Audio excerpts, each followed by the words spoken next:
If you were to create the perfect basketball fable, it might begin in a small town in Indiana, where young boys grow up with a ball in their hands, a basket out back, and dreams of glory in their hearts. And there would be one boy who would continue to practice long after the others had gone home. And in those lonely hours as he honed his skills, he would find the essence of the game, and in many ways, of himself. He would play with the passion of the underdog, the purity of tradition, and a vision that was his alone. He would touch the hearts of all those who watched him play, and leave behind a sense of wonder and a legend.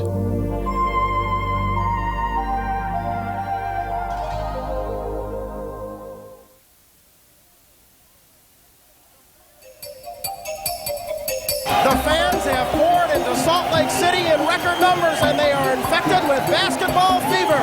Those who believe in magic and those who appreciate the beauty of a rare bird have come to see basketball's best and witness the crowning of a new national champion. It was the most celebrated confrontation in college basketball history. It was the improbable Indiana State Sycamores and their quiet leader, Larry Bird. You know, it means so much to me just to even be here that we're going to give it all we got, and we're just going to try our hardest to win. Versus the powerful Michigan State Spartans and their charismatic star, Earvin Magic Johnson. It's a dream come true, and like I said, it's an awful important game, and just hope we play up the part and win the game. Bird had become a national sensation as he led the unknown Sycamores to an unbeaten season and transformed them into college basketball's miracle team. But in this final game, Magic and his Spartans would rudely usher them off center stage. Look at Earvin Magic Johnson, Michigan State University, national champions, 1979. Indiana State's time in the spotlight was over. But for Larry Bird, it was just beginning. He had been chosen by the legendary Boston Celtics to be the savior of their proud tradition. Everything is starting to fall into place. I hope you all realize this. We got Larry, one or two little moves, and we're ready to go. Having finished in last place the season before, the Celtics were hoping that this 22-year-old basketball wonder boy from the cornfields of Indiana could somehow begin the resurrection of their fallen dynasty. But he would do more than even they could have imagined. The shake loose to Larry Bird. Bird, beautiful pass to Ford. Ford, a three-point shot. Bird, a rebound, and a basket, and he's fouled. Bird, tremendous instinct for the offensive board that time. Celtics have got 3 seconds. 2. Bird, a runner. It's good! Yes, indeed. 28 seconds. Bird, slap pass to Archibald. Ahead to Henderson, to Bird on the cut. Beautiful!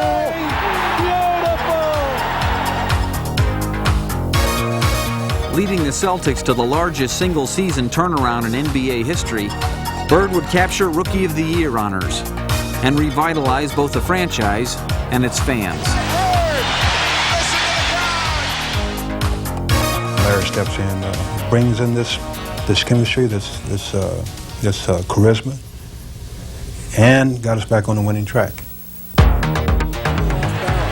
with the steal behind the back to Nate Archibald. Back to Bird. Bird was the team's new cornerstone, and the Celtics would build around him. Adding center Robert Parrish and rookie forward Kevin McHale, Boston was ready to once again make a run at the championship. And in only his second season, Bird was ready to lead the way.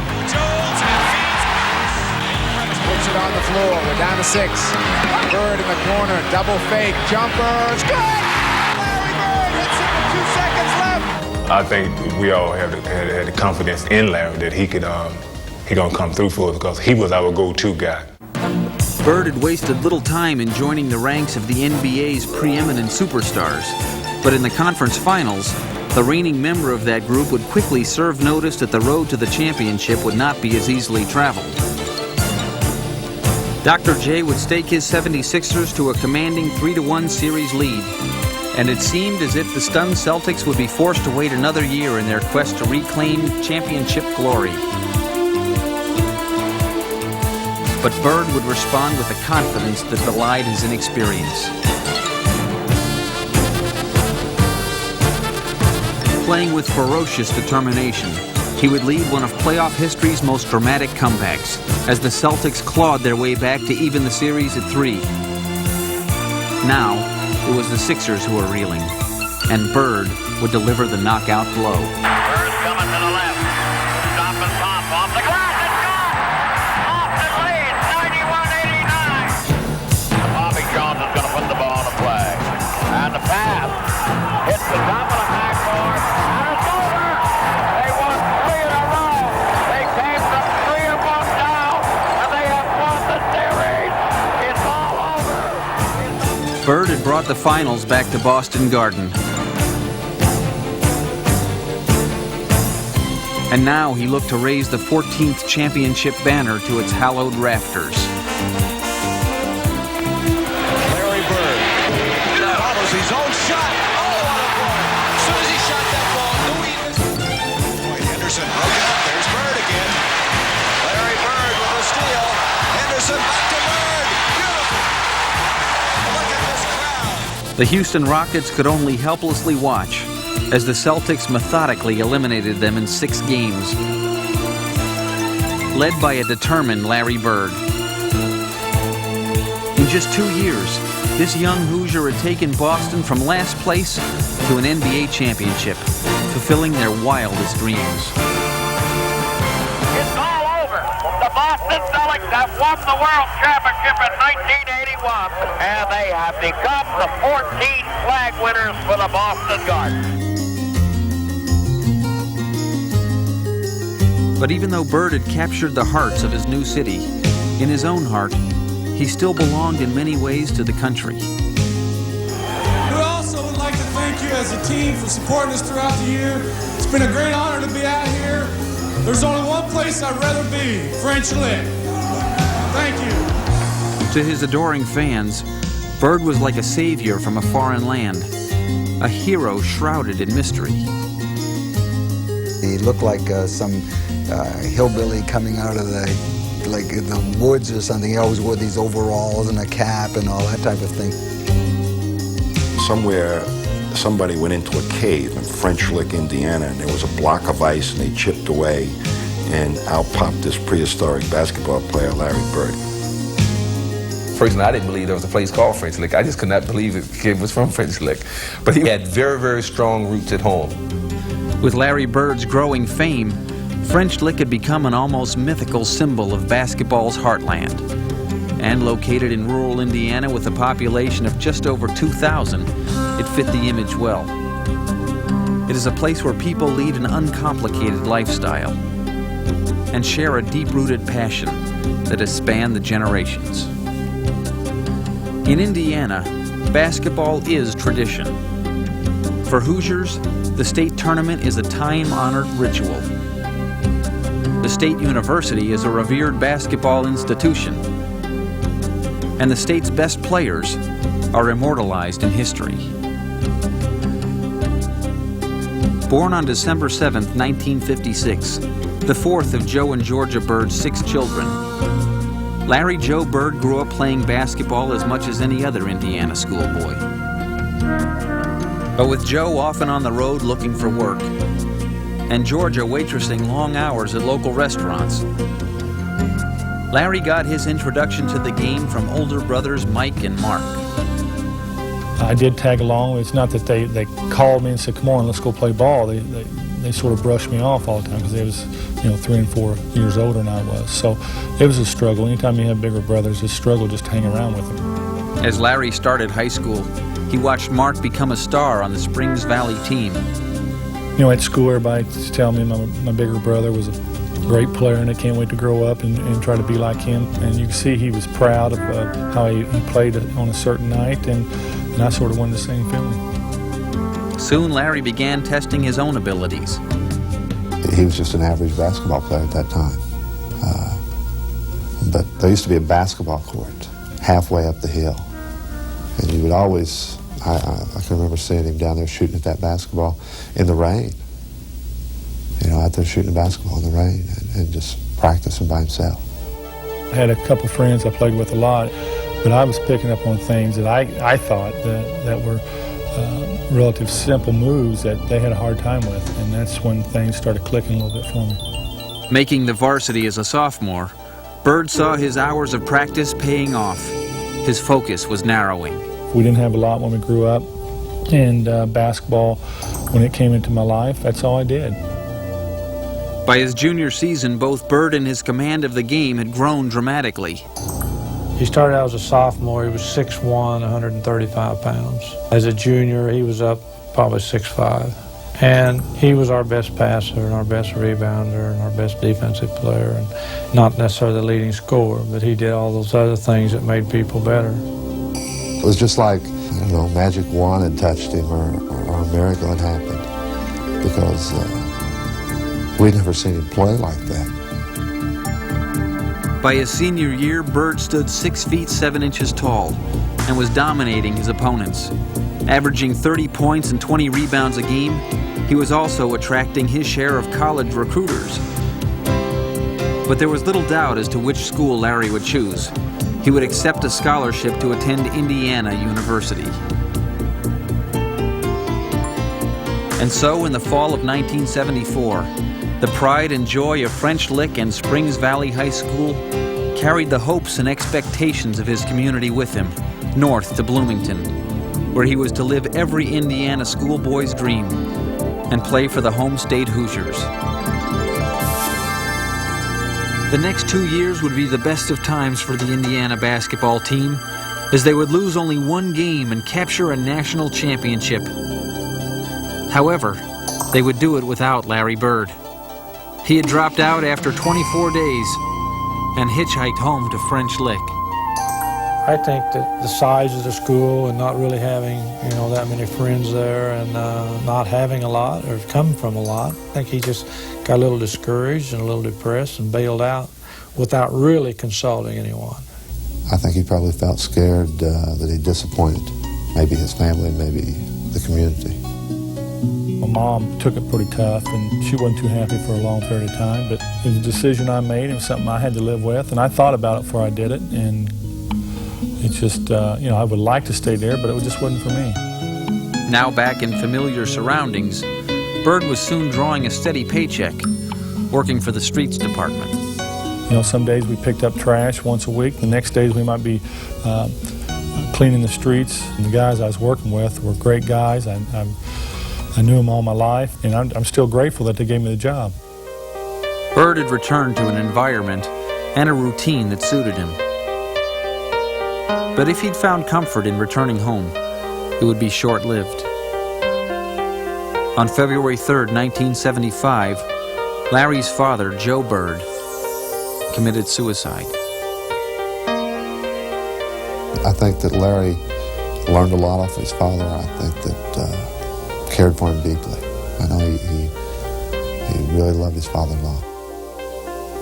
There's nothing you can do about something like that. I mean, he chose the way he wanted to die, and he did it, and it's just unfortunately that some people have problems like that, but I wish he was here, but he's not. So I had to go on with my life and try to make the most of my life, just like the rest of my family has, and that's the way we dealt with it. But the Bird family would not be left to quietly tend to their affairs, as the following months would again see hordes of recruiters descend upon French Lick. Among them was Bill Hodges, the assistant coach of the Indiana State Sycamores, who showed up at the Bird household uninvited, but undaunted. His mother ran me off the first time I knocked on the door. She said that Larry had seen all the coaches that he wanted to see and he wasn't going back to school. And she just wished people quit bothering him. I've already been through 50 or 60 recruiters, and I've heard all the BS that they throw. So Coach Hodges was so persistent. He always tried to get to the family. When one member of the family tell him get lost, he'd go to the next member. But I told him, I said, I'll let you know if I want to go to Indiana State, I'll call you. And I got tired of seeing the guy, and then finally we sat down and talked about it, and I just decided on Indiana State. He had a friend named Kevin Carnes that Larry was telling me how Kevin would have been a great player if he'd have gone to college, you know, and he hadn't gone, and he was married, and he was really good. And I said, well, if you don't go to college, they're going to be saying that about you someday, that you would have been great if. 1 year after leaving Indiana University, Bird was giving college a second chance. There would be no what-ifs. He was off to Terre Haute. And this time, there was no turning back.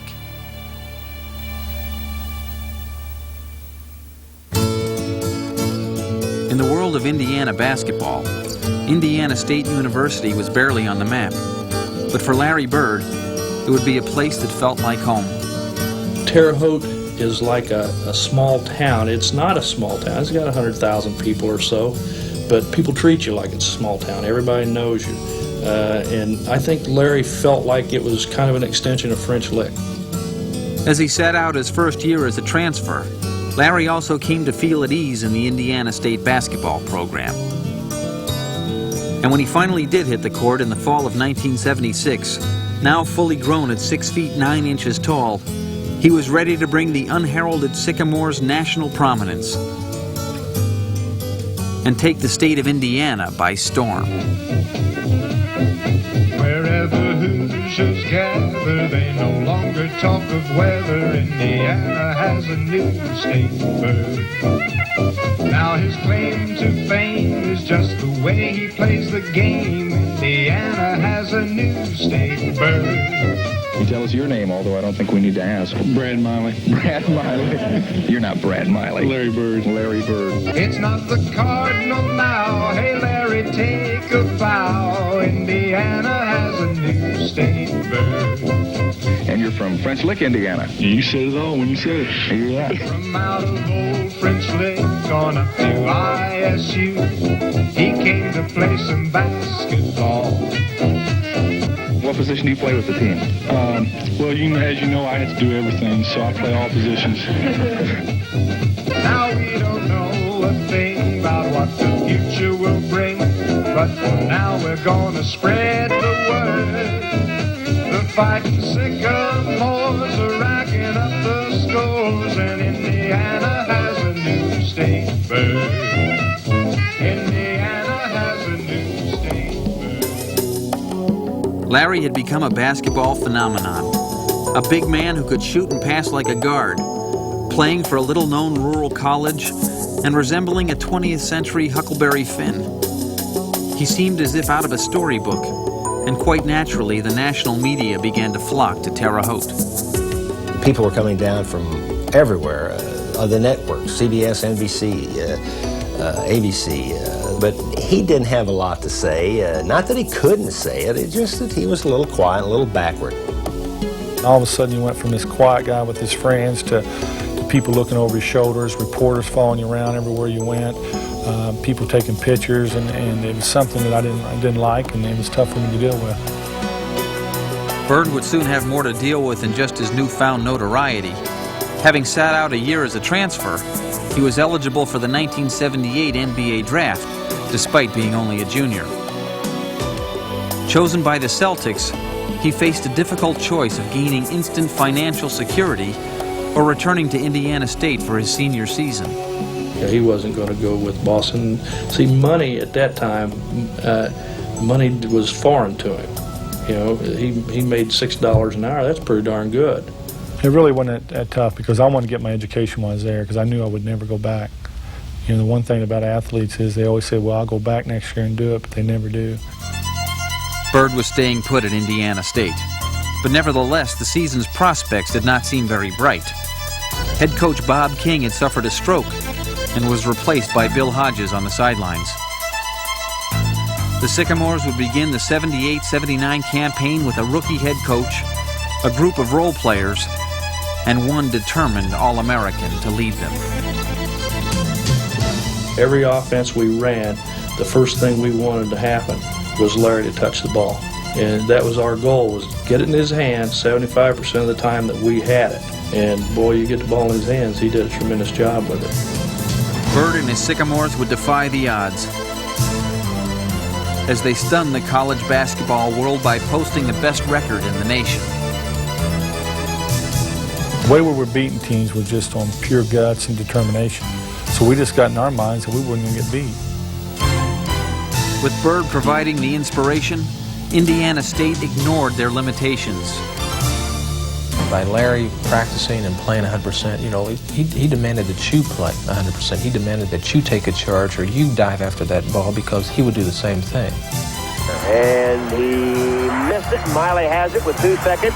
Heaton half the length of the court. Got it! It's right! He made it! He made the shot! I don't believe it! From half and it's fine! I don't believe this. Pulling out improbable victory after improbable victory, the Sycamores would finish the season undefeated, earning their school's first NCAA tournament berth and becoming the country's Cinderella team. Everything just fell into place. It was not only good for the college, it was good for the community, and it was good for the players. Everybody involved. It was just something that happens once in a life. The Sycamores' fairy tale story would continue in the NCAA playoffs as they knocked off the Hokies of Virginia Tech and the Sooners of Oklahoma. Cinderella was still at the ball, and versus Arkansas in the regional finals, midnight was nowhere in sight. 7 seconds to go. Reed gets it to Heaton. Heaton the clutch player. He made it! Bob Heaton keeps Indiana State undefeated. They're on to the Final Four. It's destiny for these guys. Jimmy made a 50. How good does it feel? You're going to the Final Four. I don't know what to say. We're here. We finally made it. Larry had made it. He had watched Indiana celebrate a national championship without him. Now, he would lead his Sycamores into Salt Lake City as part of one of the most celebrated Final Four in college basketball history. Facing favored DePaul, he would play his best game of the tournament, hitting an incredible 16 of 19 field goals. What a catch! What a catch! Drops in another. What a touchdown! Phenomenal display. State has won it. The Sycamores were headed for the finals. Their dream season was nearing an end. But for Larry Bird, it would be a crossroads that in many ways crystallized everything that had brought him so far from home.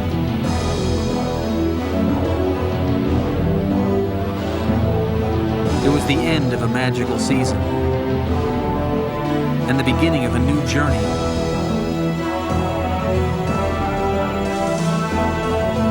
It was the final game of a 5-year basketball odyssey and a final step into the national spotlight.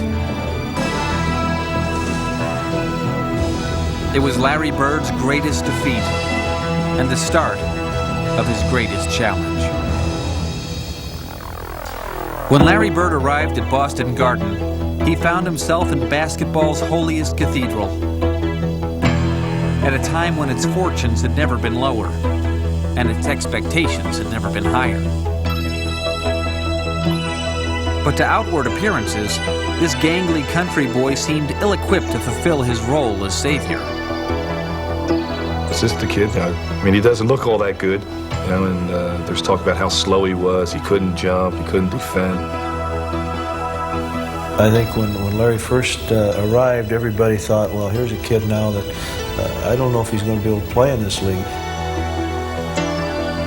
But as Boston would soon find, Bird's talents could not be measured by appearances alone. Larry Bird felt there wasn't anything he couldn't do on a basketball floor. And, you know, when you have that kind of confidence, there's nothing that you can't do. He was the most self-motivated player I ever saw. With an inexhaustible resourcefulness, Bird would display a unique mastery of the game that would quickly convince his skeptics. It's just an uncanny sense, and he'll do things out there you just say, and it just leaves you shaking your head and smiling. Season that early on, although he's still going for those fakes. Larry would make a bounce pass behind the back on the fast break. And you say, where's this ball going? Collins going against Bird. Behind the back to Tiny. Beautiful. He's got the smarts.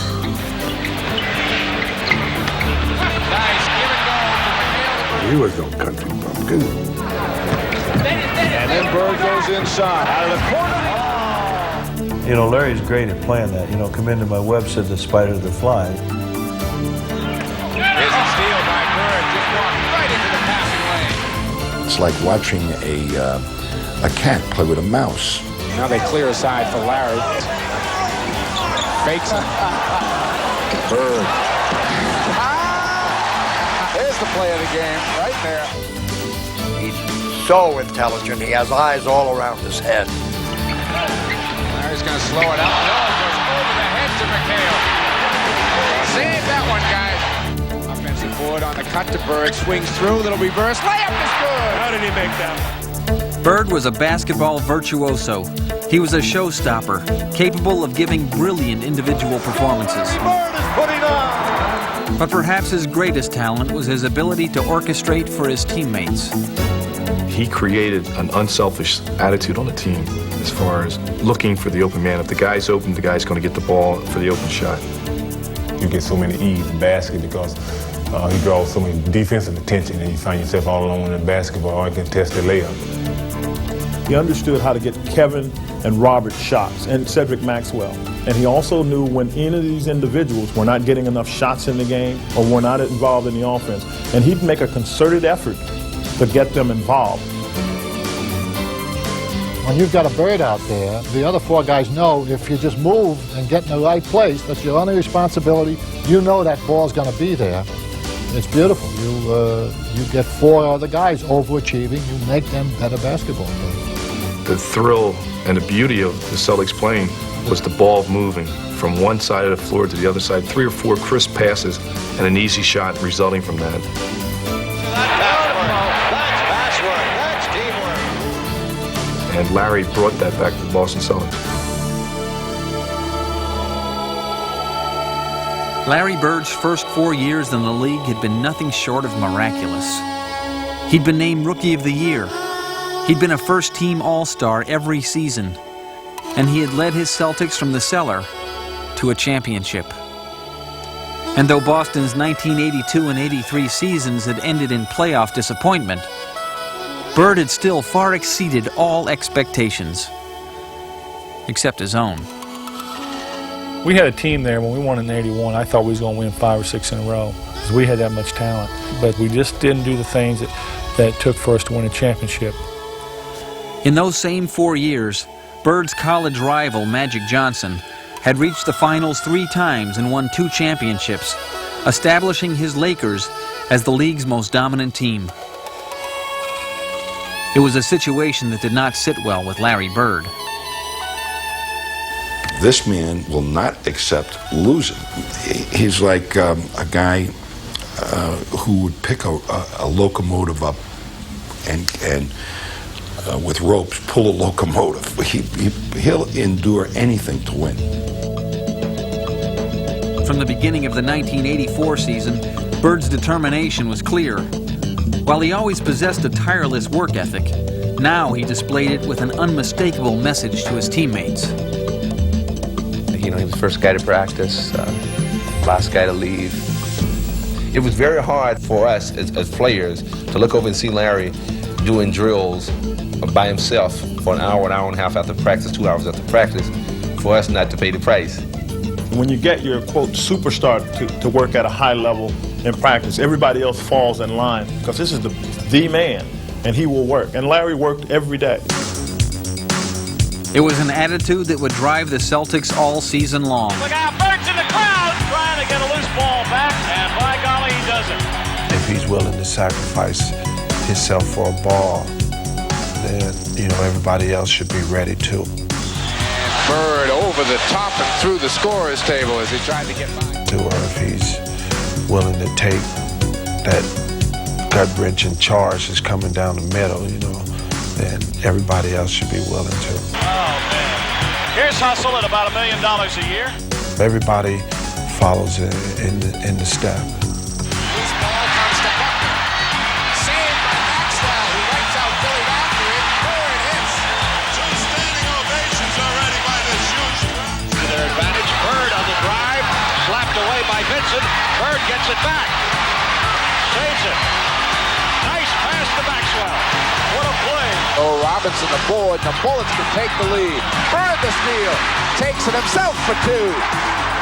What a play by Bird. Kellogg shoots and he's short with it and hard. And the rebound to Bird. Look at that pass. Oh, what a show. Great play. Oh, what a show. Forget about it. With Bird setting the tone, the Celtics attacked every opponent with savage intensity. On the cut. McHale. One great play after another, and this place is wild. It was an approach that would help Boston earn the best record in the league. And Bird MVP honors. Plenty of time. Spins on day. Runner is good. Save that one. 84 was, Larry was just awesome. I mean, it was just unbelievable how he could improve his game. You never thought that he could take it to a different level, and he was able to do that. The story of the postseason would be no different, as the Celtics steamrolled through the early rounds of the playoffs. But meanwhile, out west, another story was unfolding. Magic Johnson and the Lakers were also cruising through the playoffs, and as Boston closed out the conference finals, a feeling of destiny began to grip the basketball world.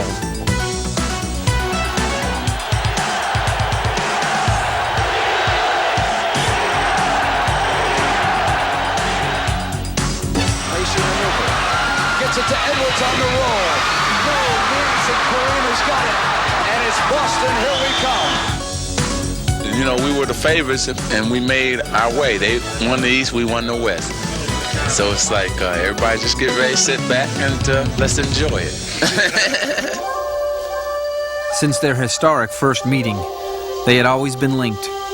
Each had revived the fortunes of his franchise, and together they had revitalized the league. But never before had they met in the NBA Finals, and the whole country seemed to be buzzing with anticipation.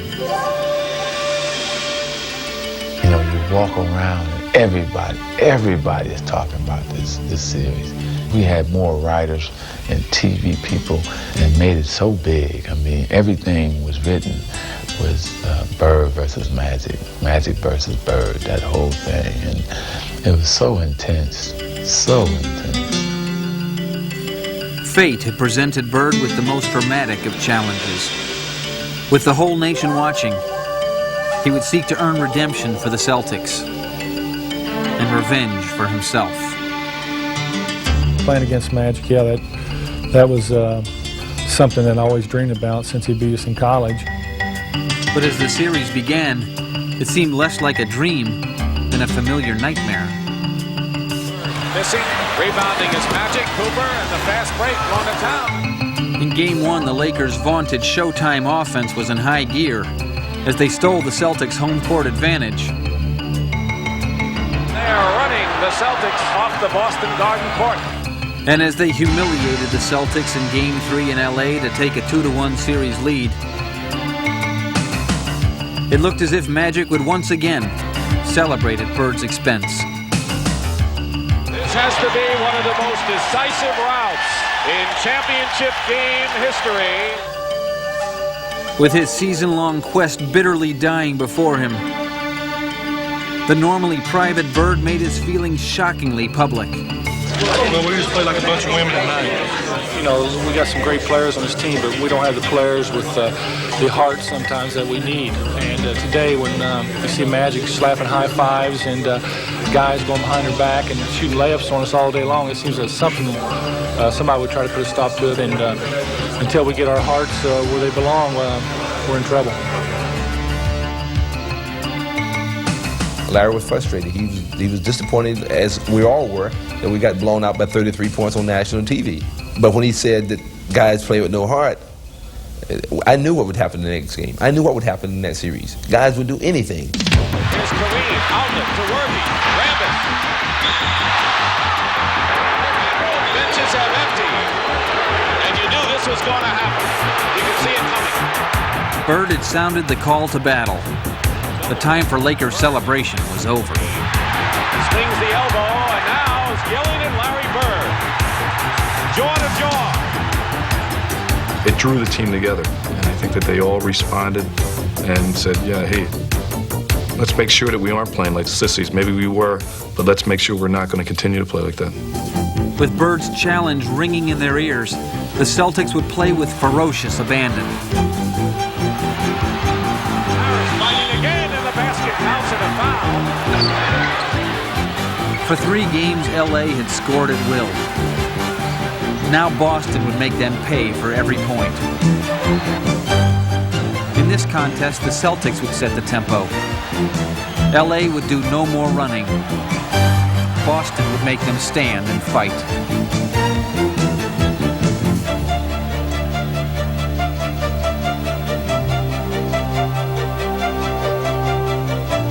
With Bird and Magic each valiantly leading their teams, this epic struggle would remain deadlocked for 48 grueling minutes.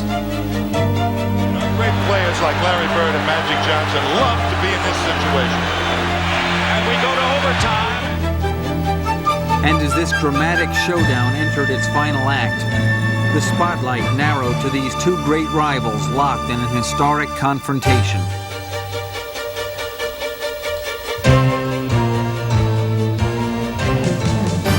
Five years ago, they had stood together on center stage. Now, fittingly, in this long-awaited rematch, each would have a chance to claim victory.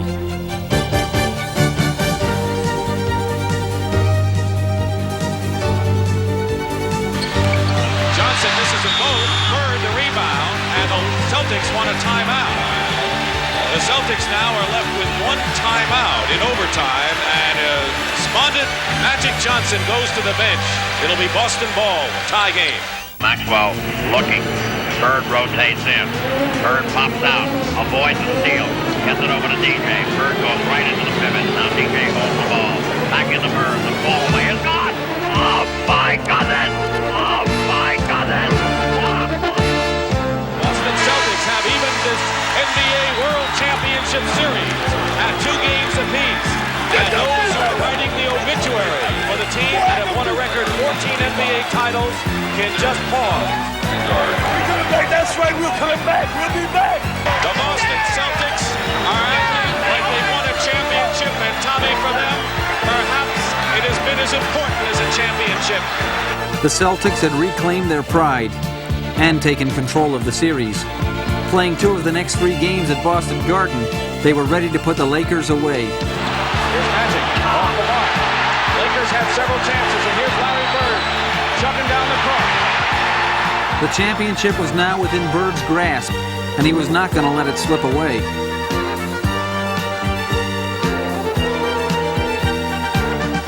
Larry Bird. This game is Larry Bird's. I mean, he's doing everything. The season would end as it had begun, with Bird willing Boston to victory. What can you say? No one believed that we could beat the Lakers that year. Absolutely no one believed it. But the fact of the matter is, we believed in ourselves, and that was a lot because of the leadership Larry had. The Boston Celtics are the NBA World Champions in a grueling 7-game series with the Los Angeles Lakers. Larry Bird, congratulations. You were the most valuable player. Does this get you even with Magic for what happened between Michigan State and Indiana State all those many years ago? Yeah, we're professionals now, but I won this one for Terre Haute. You won it for Terre Haute, I'll tell you that. For Terre Haute, 1984 may have been about settling a debt, but for Boston, it was the consummation of a love affair. In this emotional season, more than ever, Bird had put his heart on his sleeve. And Boston fans had come to realize how much that heart resembled their own.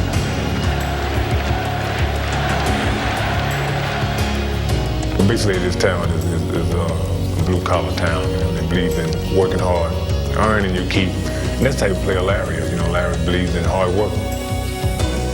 He gives the fans someone to say, yeah, identification. Before he came, even the good years, we had a couple of thousand seats for sale all the time, you know. But after he came, you can't buy a ticket.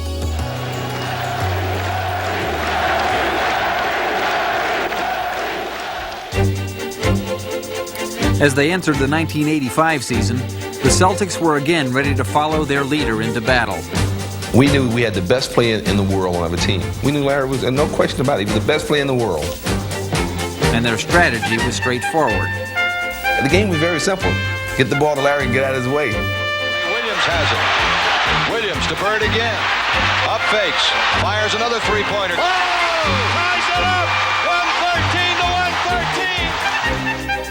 113! Larry always said that I won. Besides, everybody in the building knew who the ball was going to anyway. Here's Dennis. Gets it into Bird. Larry, a runner.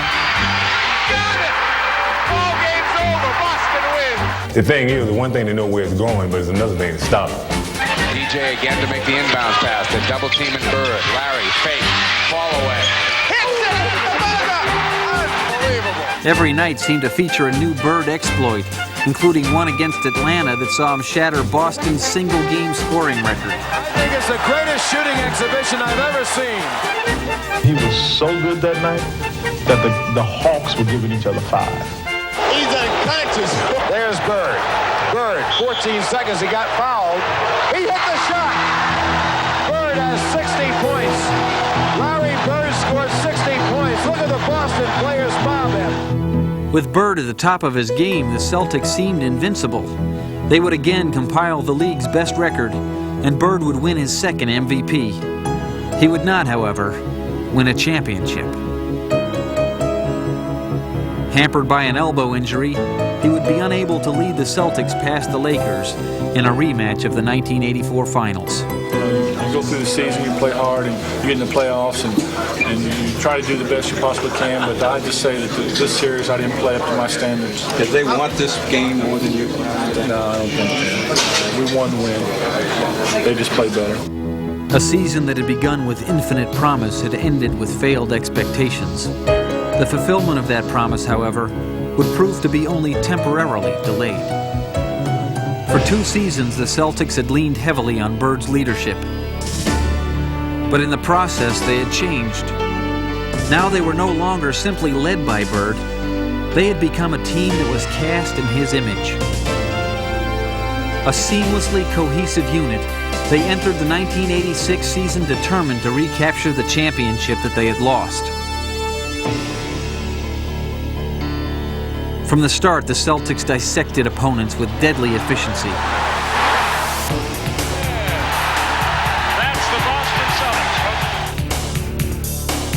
Celtics. Bird just hit him with a screen, then gets it back to the head. And we went out there with a job in mind, and we all knew what our jobs were. And when we went to work, it was like punching in the clock. You know, for hell, if I'm on the assembly line and my job is put the radio knob on the radio, I'm putting the radio knob on the radio, and the other guy's putting in the buttons and putting on the antennas. And, you know, Larry was the antenna man, and we were the button man. For Bird, doing his job had never been more rewarding. Bird. With the addition of Bill Walton, who had been acquired through an off-season trade, Boston's arsenal was stocked, and Bird utilized it to devastating effect. By Walton on the cutting Larry Bird. I think what made that team so special was its ability to play any kind of style. You know, we could play the setup game, we could play the fast break game. We had great defense, great rebounding, and then if nothing was working, hey, we could always just give it to Larry, and he'd step back and shoot a 3. As the Celtics dominated the league, it became clear that this season would not only be about a drive for a championship, but also about a journey into history. They would lose only 1 game in the Boston Garden all year, setting an NBA record for home court mastery.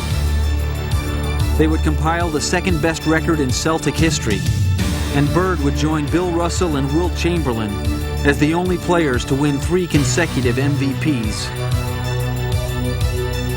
The playoffs would be a mere formality, as the Celtics dropped only 1 game on their way to the finals. And even the championship series itself would be less a contest than a coronation. Bird carries out the game plan. And the Rockets want to know what hit him. Houston would quickly become a footnote as Boston captured its 2nd title in 3 years and took its place as one of the greatest teams in NBA history.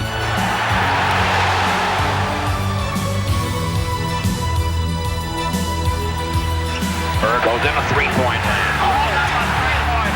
He makes it a 28-point lead.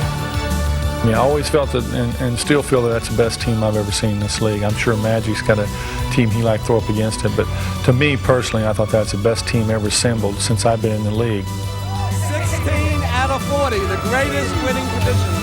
You did it with hard work and teamwork. You've earned it. It's yours. Enjoy it.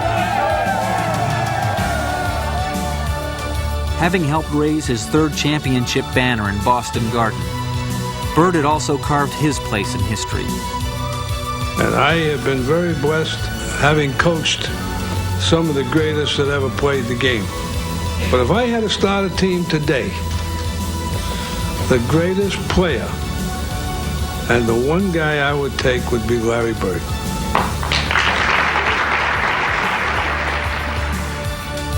While still in the midst of his career, Bird had already joined the select ranks of Celtic immortals. Okay, Red, you want to say something?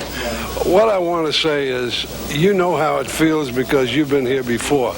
Me, I haven't scored a point. You know? But you kind of brought the guys here that scored the points. Well, so you're overpaid. Okay, thanks a lot, guys. But Bird and the Celtics would have little time to bask in their glory. The next season would see Boston decimated by injury. Another injury problem for the champions. Will it ever end? But with Bird stoking the flame, their competitive fires still burn brightly. We just band together. We're not going to give up no matter what the outcome was. That we was going to go down fighting. Battling their way to the conference finals, Bird and the Celtics found themselves matched against the hungry young Pistons. And though they would somehow find the strength to play them to a standstill in the first 4 games, in the pivotal 5th contest, Bird would have to reach back for some vintage Celtic magic to rescue his teammates. As the Pistons seized control in the game's final seconds. Seasting bumps him a couple of times. Isaiah nails it top of the key with 17 seconds to go, and the Celtics call time. It's Detroit by 1, 17 seconds, so Boston goes for the final shot. On the left it goes to Bird. Bird guarded by Mahorn. Drives around him. Goes on in. And the ball gets knocked out of bounds by Ainge. Oh, they call it the other way. When we lost the last opportunity to score by throwing the ball away, I was sure it was over. Detroit ball with 5 seconds to go. The game was over, and Detroit had won. Thomas wants to get it in quickly. Please, somebody come up with, this ball. And now there's a steal by Bird. Underneath the DJ, lays it in. Right at 1 second left. What a play by Bird. Bird stole the inbounding pass. Laid it up to DJ. DJ laid it up and in. And Boston has a 1-point lead with 1 second left. Oh my, this place is going crazy. Oh, this is right up there with all the great ones that have been played. This is one you look back on and kind of smile and say, yeah, foot was in the trap, but we snuck out of there somehow. Bird steals it and gets it to Johnson at the buzzer. Oh, my! Yeah, he made a great play, no question about it.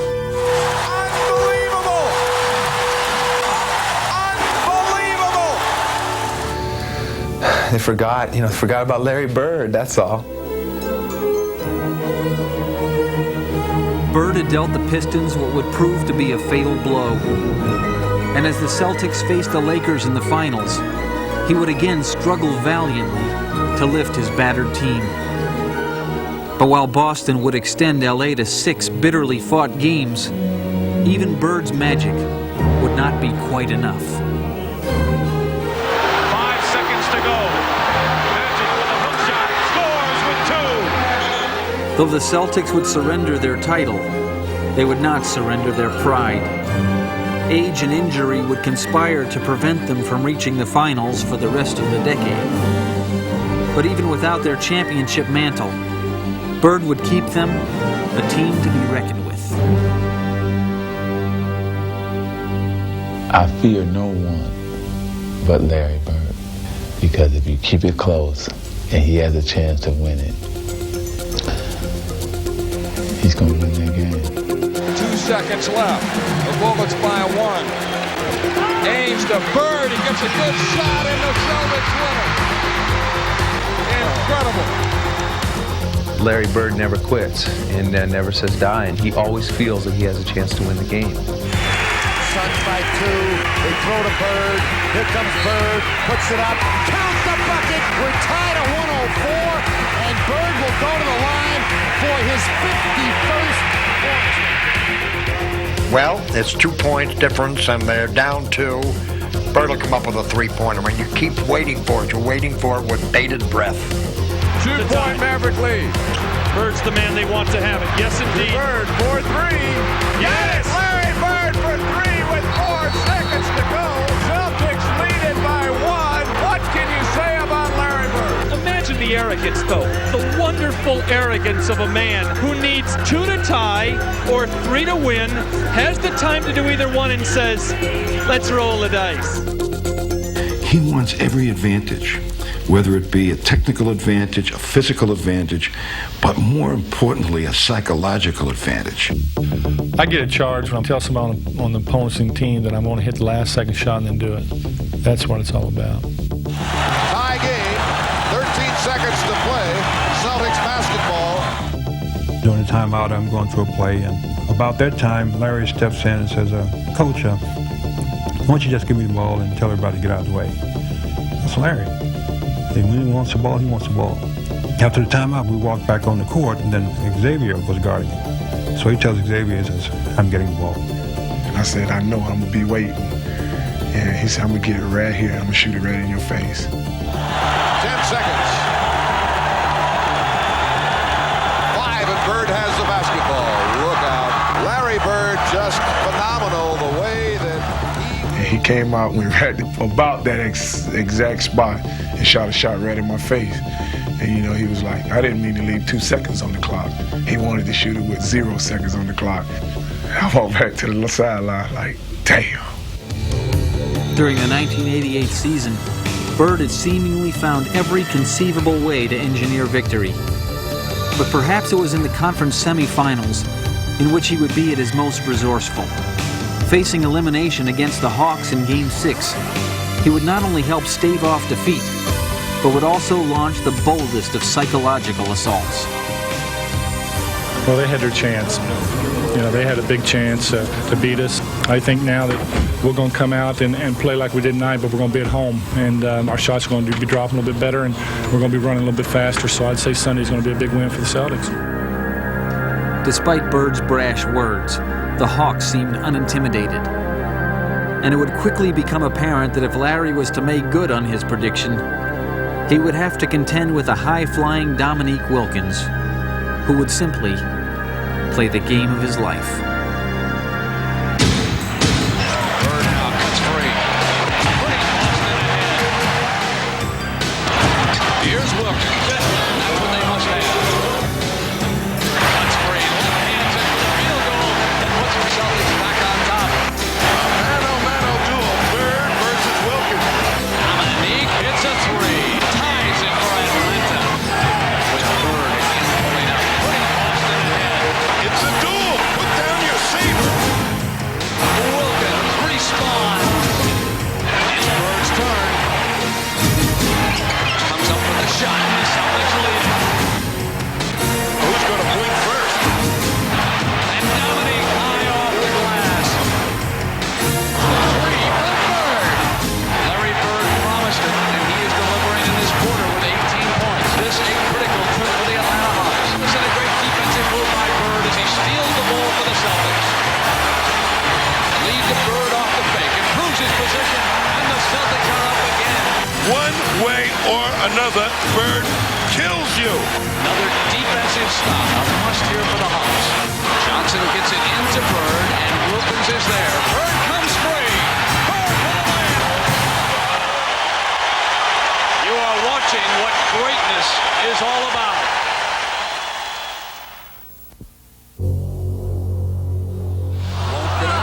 classic, Bird. Bird over the shoulder. He's for two and a foul. Oh, boy. Again and again throughout his career, Bird had managed to do the impossible. Over the backboard! Creating an aura of invincibility. After Bird. Drop one here quickly, 14. This is the tie for the money. But perhaps it is the twilight of his career that provides the keenest insight into the essence of his greatness. As the 80s gave way to the 90s, age and injury would take their toll. But though his physical skills had begun to diminish, Bird showed he was still capable of carrying his team, sometimes by force of will alone.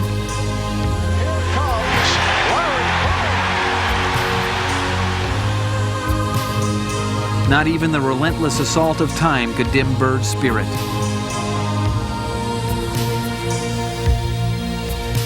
I can remember when I first came in the league, Artis Gilmore told me one time, he played for Chicago, he said, if you expect to play a long time in this league, you better quit mopping up the floor. And I thought, well, he's crazy, because that's what basketball is all about.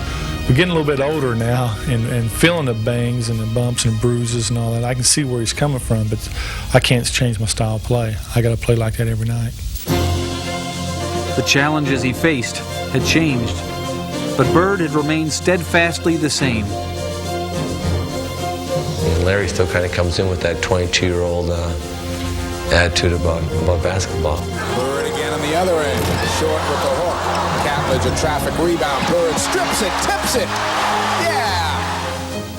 He was just a phenomenal teammate who could do anything and everything by himself, but always in the framework of the team. I care about my teammates. I want to see my teammates do well. He personified that. He's brought his values that he had in the 7th grade in French Lick, Indiana, and he stayed with them. I remember distinctly one summer calling him in. He was working out in Terre Haute, and I caught him in the boys' club there. And he called me back, and I said, Larry, I said, the president of Harvard called, and he wanted to know, would you be kind enough to address the freshman class on the values of having a college education? It'll only take you 10 or 15 minutes, to do so. He said, no. I said, well, also, Sports Illustrated wanted to put you on the cover, and they wanted you to take some pictures, and they said it wouldn't, take that much time. He said, no. I said, Life magazine also called. They want to just take pictures. They didn't want to do an interview. They'll run a 10-page spread on you, and they just want to follow you around and have your permission to take pictures. He said, no. He said, Mr. Wolf, he says, I thought you said this call was important. Larry Bird grew up in French Lick, Indiana, with a ball, a basket, and a dream. Around here, you learn to play by yourself or with a friend. And if you're going to make anything of yourself, you got to do it on your own. Practicing long after his friends had gone home, he would find the essence of the game, and in many ways, of himself. I think Larry always looked at himself as a poor person, and this was his claim to fame. This was his opportunity to really show people, that he's as good as anyone else. He has played with the passion of the underdog, the purity of tradition,